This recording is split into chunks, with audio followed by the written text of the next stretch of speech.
Ah, c'est vrai que le dénombrement en terminale, ça peut paraître un petit peu abstrait. Et dans ce poste, je préfère éclairer les choses et vous expliquer la différence entre un arrangement et une permutation. Dans un ensemble à n éléments. Ici, on va s'intéresser à la situation suivante. On a une étagère avec 8 places possibles pour 8 livres. Donc, en fait, ici, on s'intéresse à l'ensemble des 8 livres.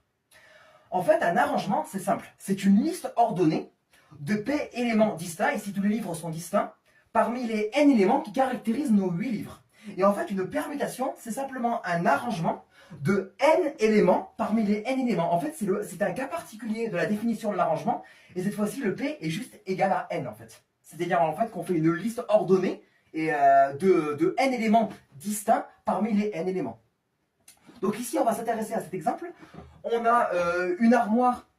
Donc on a une étagère avec 8 places possibles pour 8 livres. Et on veut savoir en fait par exemple le nombre de listes ordonnées de 3 éléments parmi les 8 éléments. Et ces 3 éléments sont 3 livres distincts. Et bien ça c'est assez simple, on va les compter. Le premier livre ici qu'on peut positionner, il y a combien de possibilités pour les 8 livres? Et bien ici on peut en positionner un, mais il y a 8 possibilités puisqu'il y a 8 livres. Donc pour la première place dans l'étagère, il y a 8 possibilités. Pour la seconde, il n'y en a plus que 7. Pour la troisième, il n'y en a plus que 6. Et convenu que je veux 3 éléments distincts parmi les 8, je m'arrête ici aux 3 premiers. Donc je m'arrête aux 3 premiers chiffres. Et qu'est-ce que je fais de ces chiffres? On les multiplie. C'est une règle ici en dénombrement qu'il faut savoir connaître par cœur.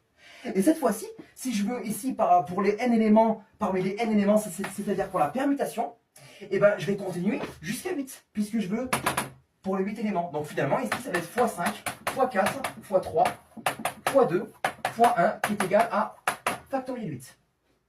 Et donc ici, on a bien expliqué la différence entre un arrangement et une permutation. Mais en fait, la différence, elle n'est pas tant fulgurante que ça, puisqu'en fait, une permutation, c'est simplement un cas particulier d'un arrangement. Voilà.